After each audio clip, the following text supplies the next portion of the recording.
Hey, America. Welcome Hello. to the Motive Zone. My name is Tiffany Clark, and Kevin Lassiter. we have a special guest from Casa DC, Justin Fagata. Hello, everyone. Today's episode we're going to be focused on. As you can see, it's called "Lonely in a Crowded World," and today we're going to be focused on LGBTQ issues and topics and how it correlates with youth and youth in the foster care system. I want to just start off by talking about this article from the Human Rights Campaign. They did a survey. In 2017, they surveyed 12,000 youth. Only 1,600 respondents, about 1,600 respondents. And so we have some stats here about, basically LGBTQ concerns with regards to youth. Yes. And so I just wanted to kind of, and within the Black community, I'm sorry about that. Yes. So the report is called Black and African American LGBTQ Youth Report. And so not only do we want to talk about Black and African American, but we want to talk about people of color and how, there are some issues that are of concern and that we would like to bring awareness to. So I just wanted to read what it says here from the HRC report. While there is immense power in being both a person of color and LGBTQ, holding multiple marginalized identities can magnify discrimination. Right. This reality can have a devastating impact on Black and African American LGBTQ youth's mental health and overall well-being. And so it says virulent and inflammatory anti-Blackness from elected officials, negative portrayals of in the media, and historically maintained systems of racial oppression complicate the ability of Black and African American LGBTQ youth to fully express and explore their intersecting racial and LGBTQ identities. Yes. That's deep. So it's a lot. it's like Du Bois spoke about so many years ago concerning African American lives in general. He said we are a people of double conscious. So as a Black LGBT person, as an adult myself, I can understand navigating this world and double conscious. I have to navigate this world as a gay man, and I have to navigate this world as a Black man. And you would think that I would find family amongst the LGBT community, but that is very difficult. That's as right. as my friend Justin can Yeah. can admit to. And then I also have to fight racial oppression, and I have to fight through the glass ceiling. Right. And I don't want to say mainstream America, but outside of the LGBT community. So I'm fighting battles on both fronts. Right. And I'm doing this as an adult, and it can be mentally stressful. So imagine as a teenager, and you're not fully developed mentally, spiritually. How are you going to navigate yourself into adulthood? Right. Right. And so the reason why I brought us all here together is because, as some of you may know, I've mentioned CASA several times.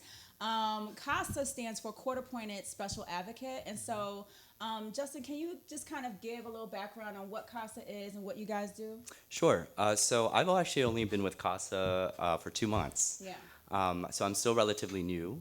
But that's right, CASA is a national organization, but we work here in DC. And because of gentrification and a lack of foster care services, we also work in PG County in Hyattsville. So basically, CASAs are volunteers. We are volunteer run. And they basically are the voice of children or youth that are in the foster care system. Federal court judges actually appoint and refer our youth to us if they think that they can benefit from basically us being a soundboard. CASA's court-appointed special advocates being a soundboard for these youth, right? Because in foster care, you have a social worker. Here in DC, a guardian ad litem, which is a fancy word for attorney. Right. And any party that's invested in the best interest of the child or the youth. And sometimes that includes the teacher, therapists, and things like that. But, the social work world, people get burnt out. Yeah. The social Yeah. worker usually has a lot of cases. And so, speaking from a CASA's perspective, I'm a CASA. I have, a youth. And what is special about the CASA youth relationship is that you kind of, not only do you bridge the gap between the social work and all of these people that children in foster care have to come across, but you are able to have an even more like a more intimate relationship Right. with the CASA so that you can get to know them and really address some of the issues that they face in Right. foster care and just in the world, period. Yeah. Actually, so what's it? Sorry to interrupt. Yeah, no, go ahead. So I entered this position right 2 months ago, and I'm in charge of like screening and interviewing the volunteers that are interested in becoming CASAs. And I thought to myself, Chimamanda Ngozi Adichie, Yes. she has a speech called "Danger of a Single Story," right? So all these parties are basically speaking for the youth, and it's all part of the larger story Yeah. that is basically describing this youth's experience. Right. And we fill in those cracks, right? We don't want to fall into the danger of a single story Correct. where a foster youth looks this type of way or has experienced life a certain type of way. And we're able to fill in those cracks and be the glue Yeah. that brings that story together so we have a fuller picture of what foster youth are experiencing in DC. Yeah. And so I've just this is a very important, very as far as this volunteer opportunity is very important, near and dear to my heart because I was a foster care youth, Right. and I grew up my teenage years in foster care, so I could only imagine what it would have been like to not only be a foster care youth, but then having to struggle with my identity. Yeah. And so, I just think that that's what makes the CASA relationship so important is because I feel like you can relate to these children. Yeah. And I feel like that's another thing is that we need like more CASAs who can relate on the LGBTQ front because And the race front. and the Yes. race front because Representation is important. No, representation absolutely. is important. And there's something like what is the percentage of foster care youth that are Black and African American in the DC area? I think it's high. It's like 80 something percent. Well, what's interesting, when you mentioned this report earlier, the numbers, it was 12,000, but only 1,600, right, participants? I mean, that That says a lot. that says a lot. And that also says a lot in terms of what numbers we give in terms of how many LGBTQ youth we serve in CASA. I would say double that number. Yeah. And it's because of the stigma and Yeah. and what's associated with what it means to be gay, what it means to be a gay Black man, what it means to be a first generation queer immigrant, right? Yeah. But yeah, those numbers may not be necessarily accurate. Yeah, because of what's happening. Yeah, it's definitely not 100% accurate. But go ahead. No, I actually thought about that last night. Right. And I was wondering, looking at the stats and wondering, well, there's a passage in that reading, and there are some witnesses, of course, they're unnamed, but they spoke about their experiences dealing with counselors. And one little girl said, I don't want to come to my counselor because I'm simply afraid that she'll go to my mother. And there's just a lack of education or miseducation concerning the LGBT experience in the Black community and the African American and Afro-Caribbean community. Yeah. And so when you, like, those numbers are skewed because you have so many young people afraid to come out. Yeah. That's essentially coming out. When you go to your counselor and explain to your counselor, I'm feeling this. I don't know how to navigate this. You're coming out to the counselor. And of course, you're afraid that your business will be spread out and you'll be kicked out. Yeah. Right. So it's just those numbers are skewed. And again, the youth suffers because they remain silent Yeah. in their yeah. experience. And that's just in like, regular without having the stigma of being a foster kid. Like I know that people generally, from when I was in foster care, when I grew up, people viewed children who were in foster care as like the bad kids. Like The single story, right? Yeah, It's the single stigma. story. It's like, Yeah. okay, the bad kids or the kids who, had abusive parents or, whose parents couldn't take care of them. The, what's the word? The truants. Truancy. The truancy Yeah. kids, and so not only is there a stigma with being a youth in foster care, but then you have the double The gay stigma. the gay stigma. Yeah. Right. And the overall being ostracized. Yes. Yes. So Yep. I think that's funny, right? And that's what I tried. Sorry, my words are all over the place, y'all. it's okay. When I mentioned like Chimamanda's like danger of a single story, we don't want to fall trap to that single story. We want the fullest picture, right? And you said the foster kids are the bad kids. They have abusive or neglectful parents, That's right. but that also needs to be needs to talked be- about because. Because of the institutions that are put in place, systemic racism, systemic sexism, and things like that, classism, all the isms. By coming in with this implicit bias that the foster youth have neglectful or abusive parents, well, if the institutions that are put in place don't support people of color and people that have been historically marginalized, right, then if you don't have the resources, if you don't have the skills that were provided to you, like everybody else that has them, right, I don't think it's warranted to use that term, abusive and neglectful. Right. Does that make sense? It makes, right? It makes a lot of sense. What I'm hearing and what mirrors what I've read last night and what I've been thinking about over the course of the weekend, and you hit the nail on the head, is white supremacy. And in this country, right, we say don't it. like to talk about white supremacy, Or right? race, yeah. Or race, Nope. right? Yeah. Because it makes us look like, oh, we're not Cambodia in the 70s, we're not the DRC. Right. Currently, we're Americans, land of the free, home of the brave. Right. And we don't like to see ourselves in a particular light, especially white people. And I mean, I don't want to cause enemies, but this has just been my experience, and this is what I've read last night. Dealing with white supremacy, you talked about those old institutions that are still established. It could be a microaggression where a teacher could say something disrespectful to the black community, but because they don't realize in their mind what they said in front of a black child, because of their own thought patterns, it affects the child. It doesn't affect them, but the child still is taken back, like, man. And we don't pay attention. I heard a lot of older people, mostly conservatives, say that we're the generation that's weaker. We need to get over things. Yeah. But I Alright. believe in, I believe, I don't want to say generational curses. I believe in chosen trauma. In my field of study, we look at chosen trauma, what the ancestors experienced and what we listen to, the stories or the narratives we told can affect us. And when we experience something slightly close to it, it can mentally affect us. So now, And physically. yeah. So you could have been a very good educator. You could have been a mentor, a powerful mentor, but because you didn't check your privilege, Yes. you There's so much. Yes, because you didn't check yourself and you didn't watch what you say because you felt like you didn't have to, because you don't have to in your particular community. You just isolated a student That's who you don't know what they're going through. That's right. And- That's right. Sorry, and gosh, what you're speaking to is so much a part of what I'm trying to do as the volunteer outreach and recruitment coordinator, right? Some people's bodies are triggers, Right. Yeah. okay? Definitely. So we need, or we're all trying to, as an organization, to have a more representative volunteer base. Because, I'm just gonna say it like it is, like,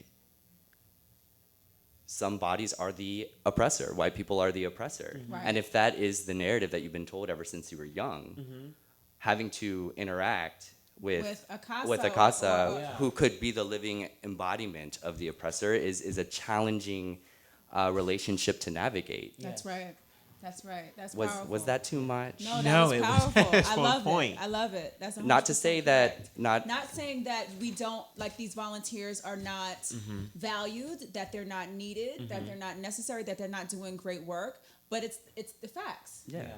If Exact- I don't have representation that looks like me, that can relate to me, that can speak my language, Yes. and we talked about this the other day, Yeah. Justin, Yeah. about having representation that speaks your language. I mean, even in like, as far as the presidential candidates are concerned, having candidates that can actually speak our language and, speak truth to the issues that are important to us Exactly.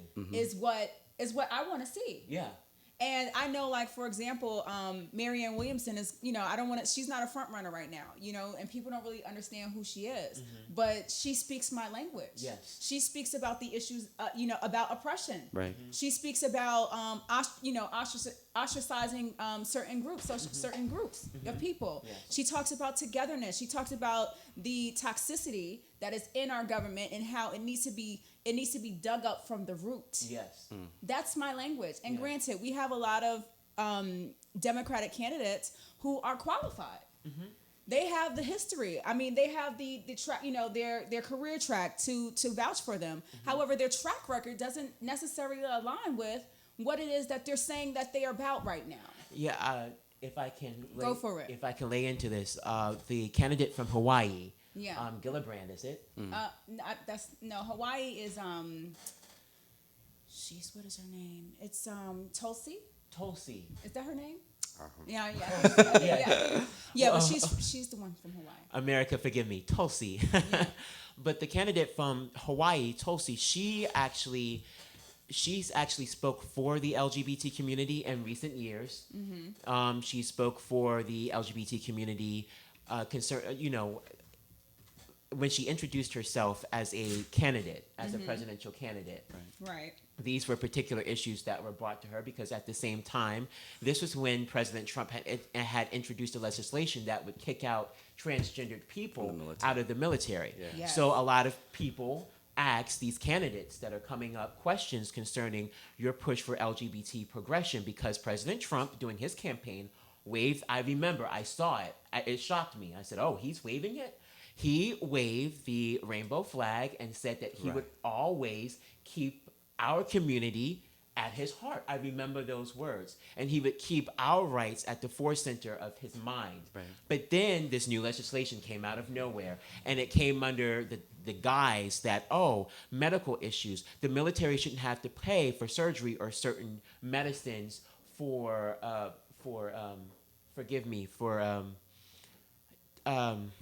hormones. Hormone. Oh, hormone treatment. Okay. Hormone treatment. Yeah. But then I questioned that and I said, well, what about black people and what about what we go through with some of the viruses from West Africa? The one condition that I'm thinking of, I mentioned it earlier. Anyway, I don't remember, but yes, it's germane to people of West African descent. But if you make what I look at policy as a rolling stone. If you take one single thread from one particular community, that thread can become a ball. So if you take away, if you kick one people out because of their particular medications, you may not kick out black people, but what in turn will you do when it comes down to our particular needs and medicines when we're serving? So I took heart to that. And anyway, she spoke up. She was one of the candidates that spoke up, but she also has a history that's homophobic. In the past, she has spoken against marriage equality, stating that she felt that it was the business of a man and a woman to form a union.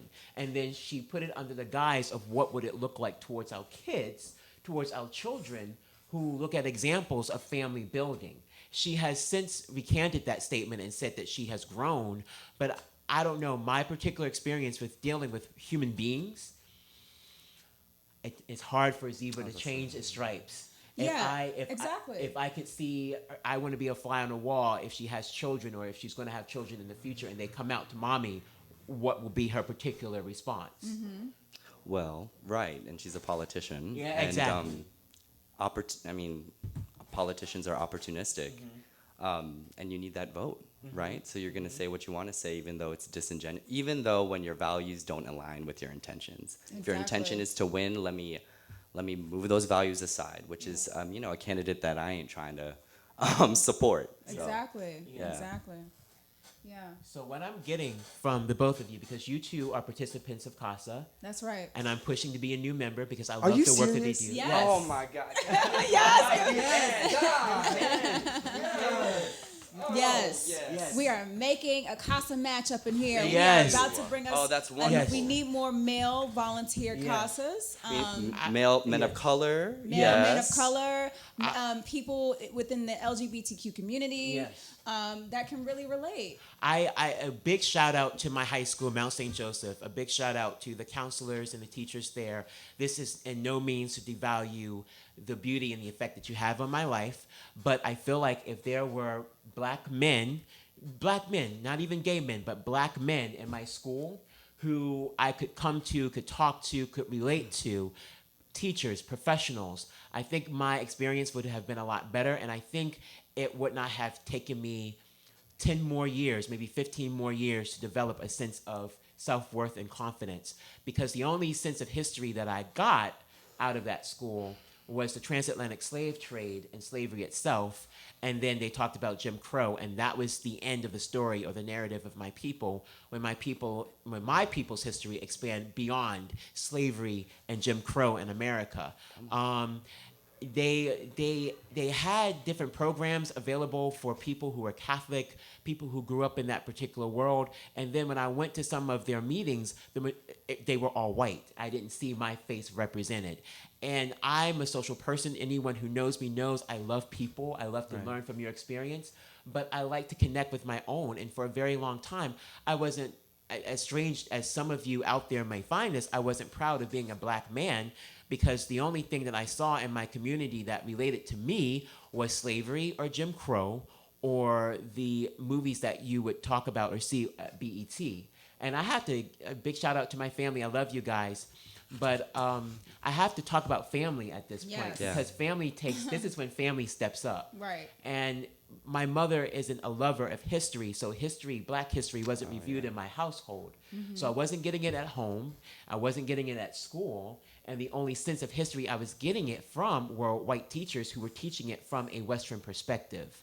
And so it made me very ashamed, and it took a very long time for me to actually gain confidence.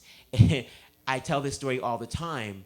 Big shout out to Ancestry DNA and Ancestry.com and my college professor. Right. Yeah. My college professor, Dr. Leonard, I will never forget you at Loyola. You taught race, place, and memory. She was a black professor. She taught African history, and she taught African American history, and she taught it from the black perspective. And she said, you will see wealth in yourself because your ancestors were a rich people. And I don't mean in money, I mean in their talents. Was that the shift for you? That was the shift. Right. There were two shifts. That one shift, and I said, okay, my people. And then the second shift was, okay, where was my personal family story and all of this? And this is where Ancestry.com comes in. Yeah. And I researched. I'm not trying to be a commercial for them. That's okay. No, not at all. Go. This is your experience. Yeah, I utilized what I learned from Dr. Leonard in Race, Place, and Memory, and what I learned from her perspective of American and African history, and I took that, and then I utilized, what I was learning and how I was connecting with family trees and family history through Ancestry.com, and I woke up one day and I said, and I suffer from, I don't mind saying this because this can help someone. I suffer from depression, and a lot of this is related to how I grew up. So when I had my two awakenings, my mind said, you know what, Kevin? I call myself Lassiter. You know what, Kevin I love Lassiter? when he does that. You can get up, you can look yourself in a mirror. You're a king, and you're going to have some challenges. But if you can go through thousands of years of wealth and then colonization and then the transatlantic slave trade and then slavery and then Jim Crow, you can go through the day. You got this. All right, let's That's take amazing. a shower. And then I'm still working on self-confidence. I'm still a nerd. Yeah. I'm still working on self-confidence. We But all are. it's Yeah, We we all all are. are. Definitely. Yeah. Yeah. But I'm building self-love, and that's what representation can do. It can allow you to build self-love. I believe if I had seen someone in high school, a black man who's a teacher, who said, yeah, I know, you're going to be all right, you're going to be okay, then I would have entered into university with a strong sense of self-love. I would not have made the mistake Or- I made. Oh, sorry. Okay. Or sometimes you won't be all right. Sometimes you're going to hit the ground, Yeah. and it's going to feel like a struggle that you can't get out of. But you will find that resilience. Yeah. Yeah. You will find that resilience within yourself to get back up again. Yeah. Because yeah, and to tie it back to Casa, it's we don't make those promises, Yeah. right? Because life doesn't work like that. Life is it's just Yeah. this. Yeah. Yeah. It's a Up and maze. down. It's Yes. a definite maze. And you'll get here. You'll get here. Especially you'll be here if you. I don't know. I'm not trying to do an advertisement for Casa or anything, but we make our best efforts to make sure we're on the up and up. Yeah. Yeah. I listen. I talk about CASA all the time. I do because I love it. I love the fact that there is representation for the children in foster care because, like I said, it's very true to my heart and it's very personal. And for me, like I have struggled with confidence and self-love my whole life. My whole life because you go through this whole, these abandonment issues that you have to work through. And if you have a parent that's not alive like I had, and then if you had another parent that wasn't available like I had, and then you don't have representation and social workers that are available or someone that you can talk to, Yeah. somebody, because here's what it is. When you're in foster care, and like I was in group homes. I had one foster family that I was sent to, and then after that, I spent my teenage years in group homes. These are staff members, and God bless them, because they do with the best that they can. They do the best that they can, but this is their job. Right. They're not your parents. And so there's a certain level of distance that they have to keep from you, a lot of the times. And I'm not saying that was always the case, because, you do have some staff that have formed relationships with the youth or whatever. But I'm just saying there are certain intimate issues that you can't just bring up to anybody. Yeah. And so these people are there acting as an authoritarian, Right. as opposed to someone that you can really speak to. They have to enforce the law. They have to make sure that you go to school, that you are doing your chores, and that you are getting in by curfew. And they're making sure that if you do anything wrong, there's little checks and balances. It's like being having discipline, having parents, but they're not your parents. And so you have this whole Sounds like they're your boss. yeah, it sounds Yeah. like it's just kind of and it's like they have this authority over you, but you feel like there's at some point some youth like myself, you kind of feel this rebellion, like you're not my parent, you can't tell me what to do, like you don't care about me. What was the demographic of your staff? Luckily, we did have predominantly African American staff members, That's women. good. That's good. Because I was in a female group home, so I'm not sure what the male group homes were like. But like I said, it's not like I felt there was no real connection there. Right. And so And the burnout is real working in that profession. yeah, because so. who do you talk? I mean, because your parents are the ones who would know you and would be able to give you the birds and the bees speech and talk to you about sexuality and talk to you about religion and talk to you about your career trajectory. Yeah. Like where do you see yourself going? Yeah. And so these are all things that I kind of tumbled through life trying to figure out as I went. So I could only imagine, so you guys don't know this, but, there was a point in my life where I did question my sexuality. I was like, well, I don't know. And it happened healthy. because, It's it a is healthy. It is very Questioning is healthy. But It see, is. you don't know that when nobody's there to tell you that. You feel kind of strange. I remember this friend of mine, she was, she was bisexual, and she kissed me on the mouth. And I was like, I loved her as my friend, and I didn't dislike the kiss. Yeah. So I wondered to myself, like, what is happening here? Yeah. And so I went through a period of my teenage years kind of questioning myself, like, am I, gay or, whatever. The females would come on to me, and I wasn't, like, opposed to it. Yeah. Right. But it would have been nice to have somebody there to say, hey, even a CASA. I didn't have a CASA when I was in foster care. Right. And so it would have been nice to have that intimate relationship with someone to really talk those things through. I mean, over time, you kind of figure it out. Yeah. And you go through life and okay, well, this is where I'm at. Now, as an adult, I feel grounded in my sexuality. But, that's a big deal to have to deal with something like that. And then have to deal with everything else. Yes. On top of that, being in foster care and not, having abandonment issues, and then, being in the LGBTQ community and kind of being ostracized and being bullied, and these are all things. And they don't teach you sex education in school. They don't teach you sex education in a way that is inclusive. Right. Yep. I don't know about your experience in school or your experience, Justin, but going to a Catholic school or a religious school, sexuality, it was taught extremely different than how it should be taught. And again, no disrespect to the Archdiocese in Baltimore. I'm not trying to devalue your system of education, but I always knew ever since I was a child. I always knew there was no question. Right. Even That's before, great. right? Even before. Right. Yeah. But so I always knew, but it would have been so much easier to have someone, because I went to a Protestant middle school, and the way that they taught it was a man and a woman who loved each other meet up, they marry, and then they have sex, and then they produce a child. That's literally what we were taught. And I remember the words of, she was an assistant pastor that taught the school. She said the alternative is when you have a boy and a boy and a girl, but that's strictly an abomination. And so from middle school, I felt like I was an abomination. Yeah. And honestly, to be honest, even growing up in my church home, in my home church, that's what was taught. And so Catholic school comes along. They don't mention those words, but it's still, they don't talk about the spectrum, the sexual spectrum, the human sexual spectrum. Yeah. So I felt left Because out. it's so broad. It's so broad. It's so wide. I felt strange. I Yeah. felt like a strange person. And I Yeah. felt weird for liking what I liked. And I tried to hide it. And that was affecting depression even more. It's something powerful. I don't know if people realize how powerful it is to either not know your identity or to know your identity and be so afraid of losing your life for it that you have to hide it. Yeah. I think the only people who can relate, or I shouldn't say that, I think people who can relate were to be Holocaust survivors who survived, who had to hide their identity during the Nazi regime.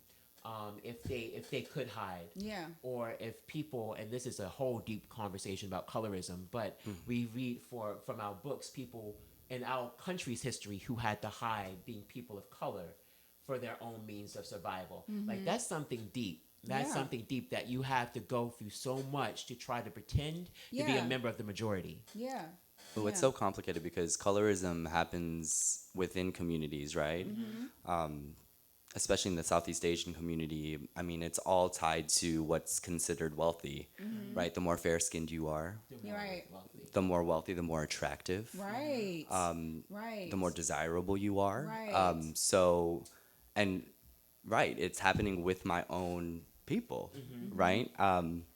Like I have friends, very close friends and family that use the bleaching creams, right? And that speaks to just, white supremacy.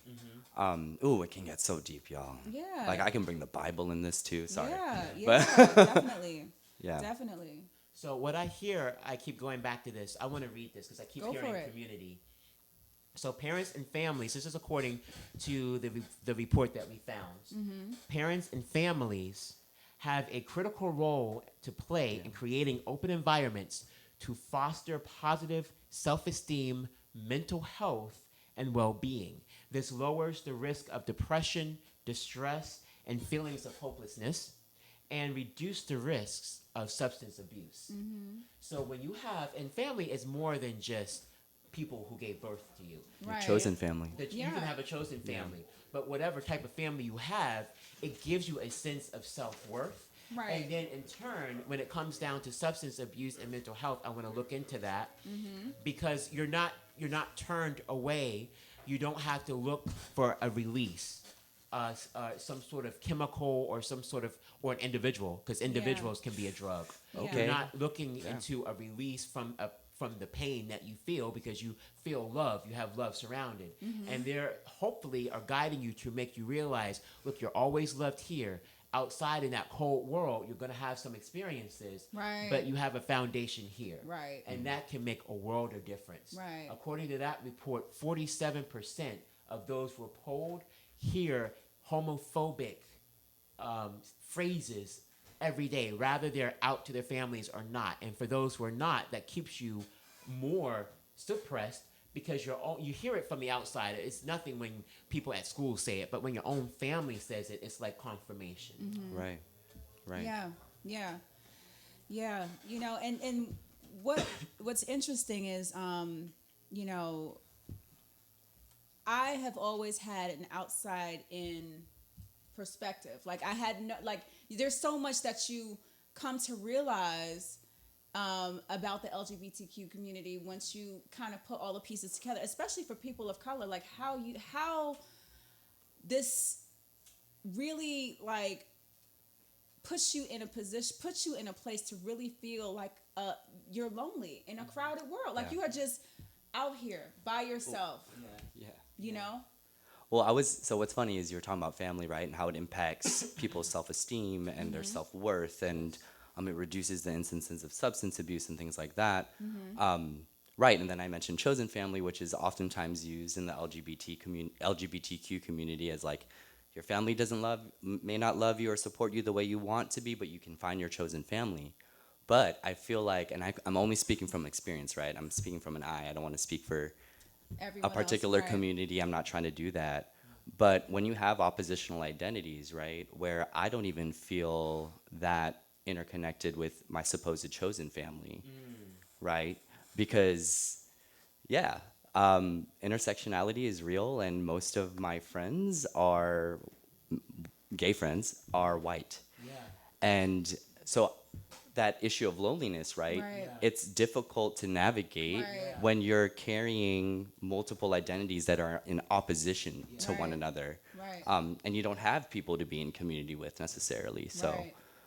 it's Right. tough. Yeah, it is tough. And like you were talking, and then I'm just, you know, connecting all the dots here. Like when you're dealing with, you know, LGBTQ issues, and then you're dealing with colorism issues. I mean, being, you know, a darker skinned, you know, kid, you know, when I was growing up, I was not considered the cute one. Okay. I was not considered the cute one. I was not the one that all the boys went after, you know, whatever.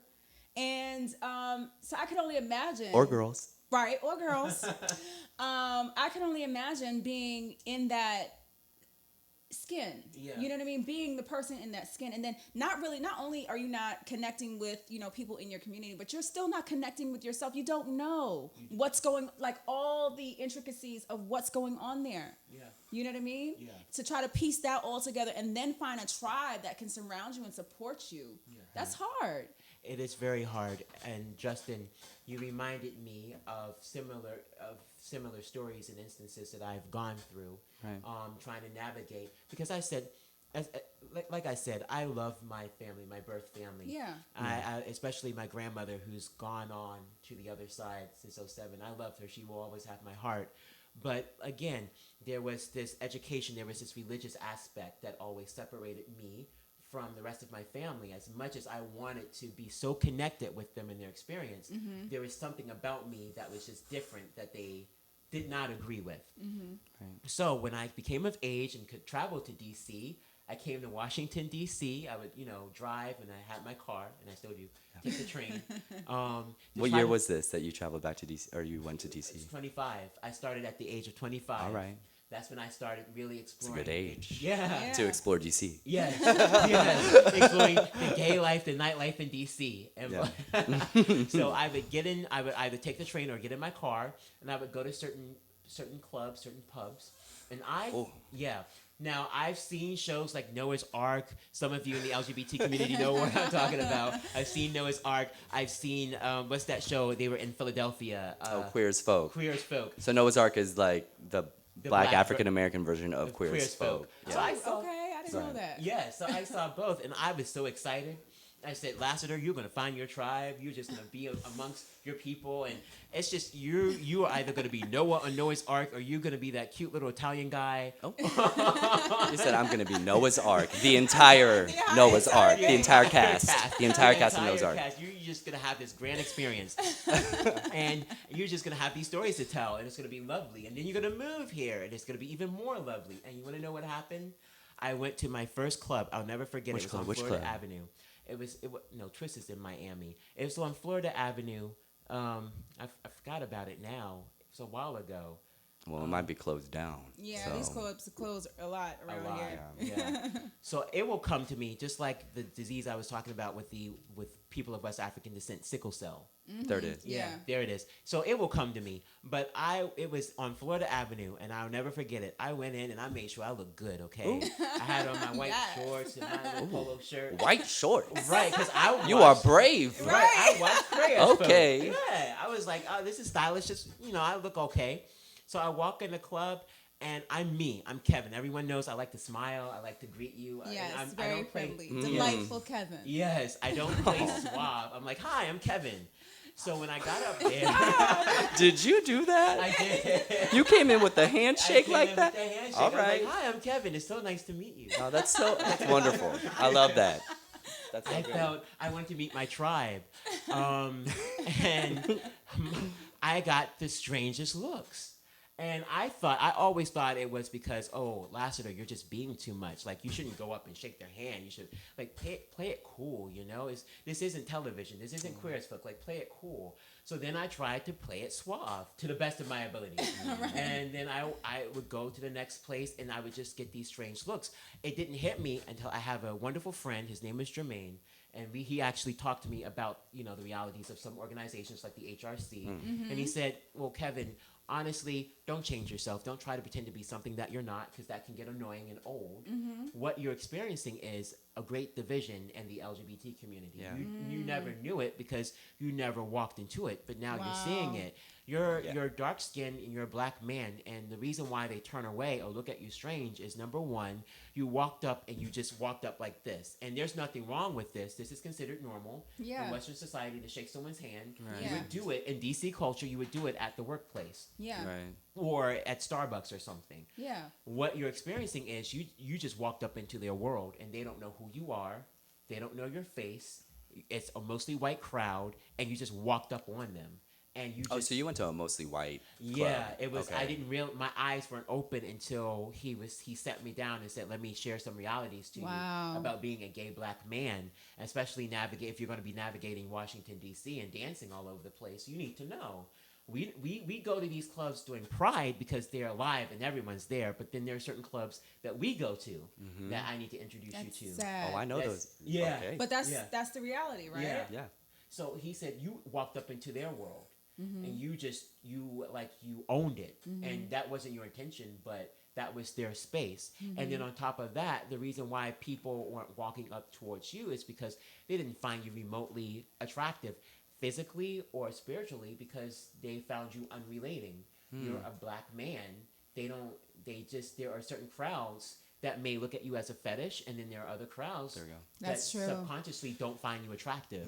So, I mean, and it shocked me because I said, well, gee, I mean, I came here so that I can escape some reality over there, and then now I have to put up blinders and navigate and try to figure out race relations in this world. Right. And now I'm with any crowd that respects me as a man. That's who I flow with. That's my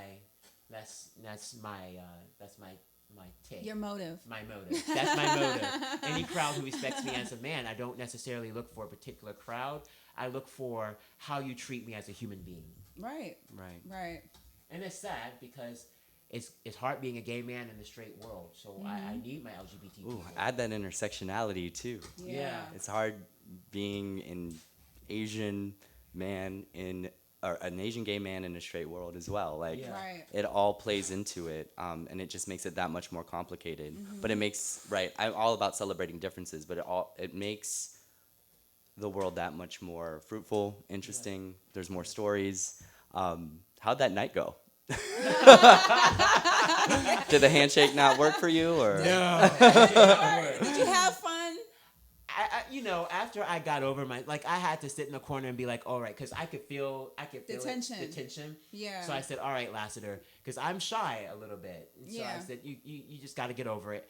And then Britney came on, and then I just forgot about it. I just danced. And Britney Spears? Britney Spears. Oh, okay. What song was it?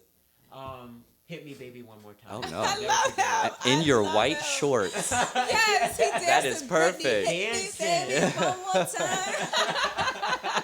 And I forgot about it, Yeah, see? I love it. I Yeah. love it. In his white shorts. In my white yes, shorts. honey. Yes, that's how we do. Yes, exactly. Oh, Oh, sorry. Oh, yes. Like the ability to feel safe, right? Because I'm thinking like what you're talking. Exactly. You should feel safe in that Wherever you space. go. Yeah. Like you should feel Yes. safe of all times. But again, when we have oppositional identities, right, and you're entering a predominantly white space, and you are a person of color, but it speaks to your gay identity or LGBTQ plus IA identity, it sometimes doesn't feel safe. Yeah. Yeah. So like, where do you belong? Yeah. Like, right? Yeah, Yeah. it's tough. Yeah. Yeah. So, kind of, pulling it all together with, the conversation about youth in foster care and in the LGBTQ community. Right. What are some, as far as like, what are some solutions that we can offer to foster parents or people who are, what's the word that I'm looking for? Youth advocates, exactly. What are some what are some pieces of advice that we can offer to these to the world, to people that are dealing with or interacting with people from the LGBTQ? What I found interesting, I'm sorry to even like veer off track, but what I found interesting is that even with everyday life, being a person of color, you kind of have to deal with intentional and unintentional racism and discrimination. And microaggressions. And so I think that one solution is to become aware of your microaggressions. Yes. That's right. You know, because you can unintentionally say something that is very offensive. Yeah. And to someone. Yes. Especially a child, because the youth are hypersensitive anyway. And They're- intuitive. And intuitive. Intuitive. Yeah. They can Yes. read you like a book. Oh, Yeah. yes. They'll know. Yeah. Oh, yes. And let me tell Yeah. you, like, when I first became a CASA, which is not too long ago, I just became a CASA, I just was assigned my CASA in March. But Yay. when I received the gift of my youth, I was so nervous. I was like, first of all, how am I going to deal with this young man? This young man. And I don't know how I would have been able to, because I was open to, because when you go through the whole CASA application, just so anybody who is aware, there are a lot of questions that it's a long process as far as like the questionnaire is concerned. Right. Because CASA wants to ensure that you are going to be connected with someone that you feel comfortable being connected with. Right. And so I just so happened to be the lover of all people. And so I was like, well, I don't care. Right. I don't care where he comes from, how old he or she is, what their sexual orientation is. I don't care. Or them. Yeah. Mm-hmm. Yeah, exactly. So I said whatever. Yeah. And it just so happened that I got an older youth and I was nervous. But, the thing about it is that you really have to do your homework. Yeah, that's what I was going to say. Read. You have to Read do up. your homework. Yeah. And you have to become aware of your own biases. Yes. Your own, whatever, Yeah. your own microaggressions, the things that you, because I had to, I'm not going to pretend like as if I'm the most innocent person. I've never said things that I wouldn't mean today, Yeah. But you have to really check that. You have to check your privilege. You have to check your privilege Yeah. and you And have be to aware of check it. your biases and prejudices Yes. as well. Because I could have been, matched with a white youth. Mm-hmm. Absolutely. Yeah. Or someone of a different race. Right. How would I have been able to handle that? Yes. Okay. So, one, become aware of your microaggressions. Yes. What do you think, Kevin? Well, this Justin.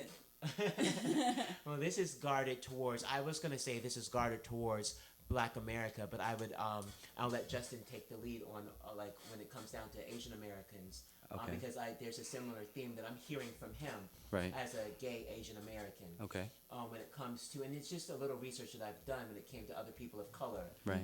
the global LGBT experience. Yeah. It's just so there is a certain stigma in our communities concerning our presence, and I can't speak for the entire global community, but I can speak regarding Black America, and from what I read within West African countries, a lot of this is spawned from miseducation that was birthed from misinformed religion. Right. and an understanding. So this is towards Black America. Black America, the report. I'm looking at Tiffany's paper. The report. So there were 12. You said 12,000, 1,600 responded. Yep. 60 out of that percentage that responded, 8 out of 10 said that they deal with stress daily. Yes. That means in school, at home, and your religious organizations and your neighborhoods, they are constantly bombarded with the fight. 90% of them can't even like really get enough sleep at night because they're so worried about what's going on in their world.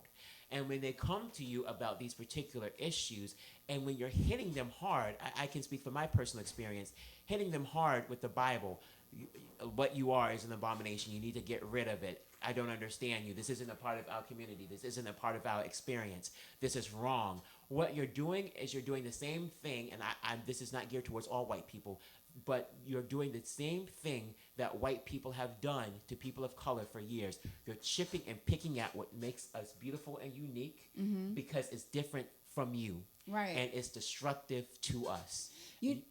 I'm sorry, finish your thought. You're literally destroying your LGBT youth. You're literally destroying your youth in general because there are people who are not coming out, who need to come out, who need the support, but they don't feel like they have the support with us because they feel like and I'm saying us because I do view myself as an adult in the Black community, because they feel like we're constantly judging them and they feel like that we're going to push them away. Yeah. What this means is, Black America, I need you to educate yourself about the realities of sexuality. Yeah. It is fluid. It is not something demonic. Right. It is not something forced upon us by Europeans. Right. Because even though there were certain things that happened during slavery that they tie into the LGBT experience, that's not related to it. That is a man taking advantage of another man. Right. That is not related to a person's identity. Yeah. You need to educate yourself. Make your space available for someone to come to and open your doors with love and understanding. Yeah. Because you're chipping away at your youth. Yeah. And not only are you chipping away at the LGBTQ community youth, you're also chipping away at just all youth, because the kids are watching. Mm-hmm. They're watching how you talk about things that you don't understand. Mm-hmm. They're watching how you treat other people that you can't relate to. Mm-hmm. And so, like, for my own experience, like there are certain things about the LGBTQ community I don't understand. Mm-hmm. But I feel I have told myself that if I don't understand, then it's not for me to judge. Mm-hmm. It's not for me to say, okay, well, this is not right, this is wrong, and this is the way that it should be. No, educate myself and just take my hands off it. Mm-hmm. Not everything is meant to be understood by you. It's only meant to be understood by the person that is experiencing it. Yeah. So, there's that. And so you said 8 and 10 rate their stress at an all-time high. Mm-hmm. 46% of these youth that were surveyed feel critical of their LGBTQ identities. Yeah. You have 67% that are verbally insulted. Yes. You have 80% who usually feel down or depressed. Yeah. You have 90% who have experienced racial discrimination. You have 5% who believe that Black people are regarded positively in the United States. Mm-hmm. And then you have 63% of Black transgender youth who avoid using the restroom at school on a daily basis. Because, and this is also on a policy level too. And this is geared towards our politicians. I didn't mean to. No, go for it. This is geared towards our politicians, because a lot of your rules and regulations are affecting, the youth are watching how you're treating people. And they're taking that as confirmation. Now, in countries like Nigeria, Cameroon, Uganda, it's criminalized. Yeah. And you can literally lose your life. You could lose your life. Yeah. And a lot of us are saying, oh, we're not to that particular extreme. But what about when our president tried to kick people out of the military based on their sexual identity, their gender identity? Yeah. What about when you tell your youth, or when you insult or harass your youth regarding who they may or may not be attracted to? Right. We have to look at particular policy. And then, of course, the bathroom question. Yeah. Feeling harassed just going to the bathroom, something that's supposed to be natural and related to their gender identity. they don't feel safe. Right. And We and- were actually talking about this Yeah. yesterday. Yeah. Bell Hooks offers a quote of oppression, Yeah. right? And it's a really like simple definition that resonated with me, and I think plays into what you're talking about.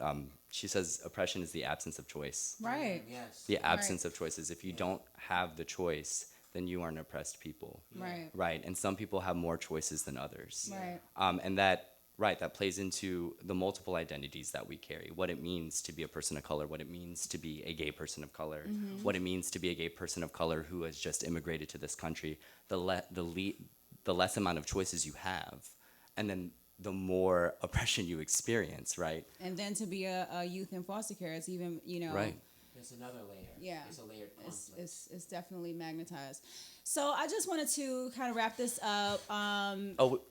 So wait, but back to your question, how can you Yes, support? yes, Yeah. what, Yeah, yes. volunteer with Yes, CASA, volunteer, become a child exactly. advocate. Our Bring it trainings back. talk about this. Our trainings talk about Exactly. intersectionality, talk about LGBTQ issues, what it means to be a youth in the foster care system here in DC and PG County. So it's a legit organization. I've only been there I for love it. 2 months, but I can speak to its value and its meaning, and I'm really happy to be a part of it. I'm glad Tiffany is a CASA. She is a child advocate, and we're lucky to have I her. love doing it. And Yeah. and just to close out, I just want everyone to know that myself, the Motive Zone, Purposeful Motives Coaching, we're partnering up with National CASA, with CASA DC Yes. and CASA Baltimore, to bring awareness to CASA. We're going to be at the African American Festival in Baltimore. It's a free festival. It's Come one out. of it's like one of the largest on the East Coast for African American culture and music and all that stuff. So we're going to be out there podcasting live and providing information on CASA and foster care youth in the DMV, or in the Maryland and DC area. DMV area. So make sure you come out and check us out. It's a free festival at August 10th and 11th. AFRAM out in Baltimore. We look forward to see you there. Yes. Thank you for tuning in. We'll see you next week. Thank you.